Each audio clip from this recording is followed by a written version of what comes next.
Bev again, and today I want to talk about leverage in terms of limb length, okay?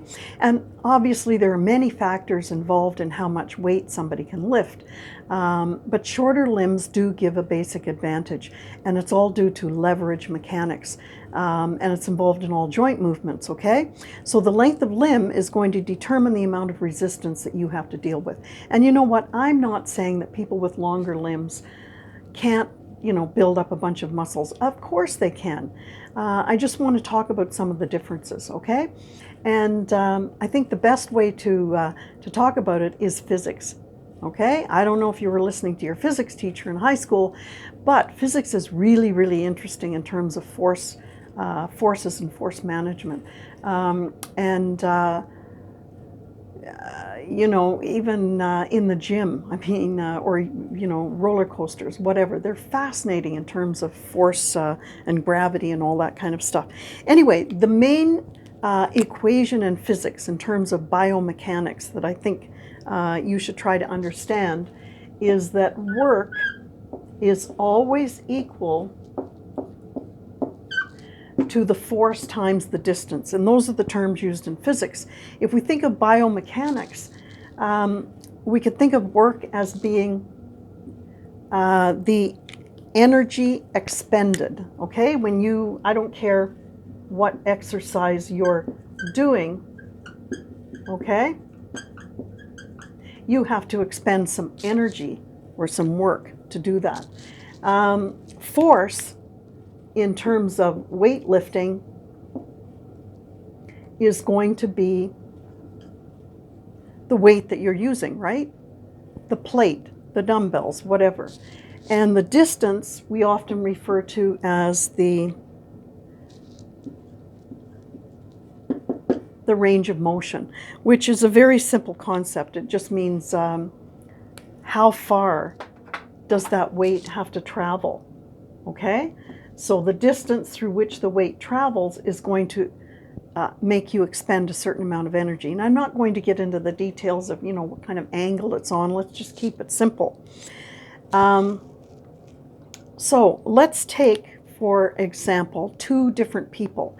And one of them is going to have short limbs, and one of them will have long limbs, okay? So we'll just say distance short, distance long, okay? I don't care if it's the femur or the arm, whatever. And let's say that the weight that they're lifting is going to be exactly the same, 50 pounds, okay? Now, the person with the shorter range of motion, and remember, this is an equation. So if this distance is less, and this is an equation, then the work must be less to keep it an equation. So the energy expended is less for this person, for the 50 pounds, and similarly, more for the person with the longer limb, okay? So if the shorter limb person does 10 reps of 50,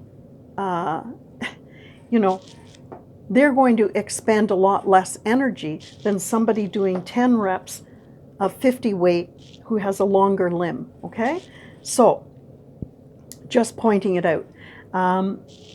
If I talk about different types of exercises, let's talk about how this sort of limb length leverage works. So if we talk about pressing and benching, for example, how far does that barbell have to move, right? So we're talking about, if you have long limbs, it's got to go a long way, right, on a bench press, for example. But, you look at the power lifters, the way they get around this is they arch their back. And by arching your back excessively, you can shorten the range of motion. And then you can lift more weights because you don't need as much energy to lift more weight. And similarly, with a deadlift, if you see people with their feet really wide apart, it's going to make the range of motion, the distance, less, and so the energy expended less. Now, I do want to talk about long-limbed people in terms of squatting, because they really have to be careful when they're femurs are very long. And I'm not talking about how long your torso is, right? You can have a short torso and long limbs. You know, we've all got different bodies. But in squatting, there's an optimal path for the barbell, right? You want the center of mass to be over your feet at all times, right? So if you're looking at somebody doing a squat, you want the barbell to go down and up, you know, if you look sideways at them, over their feet, okay? That's the center of mass. Or base of support, let's call it, over your base of support, which is your feet. You want your center of mass over your base of support. The longer the femur, the greater the distance between the load and the pivot point, right?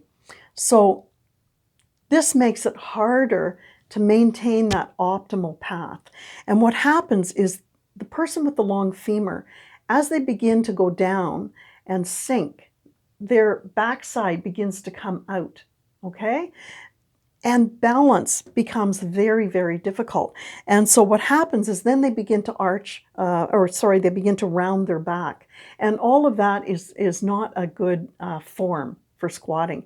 So if I look at somebody, if I'm training somebody with long femurs, I'm going to suggest that they do front squats with the barbell across their shoulders, and that they put their heels up on a little weight plate.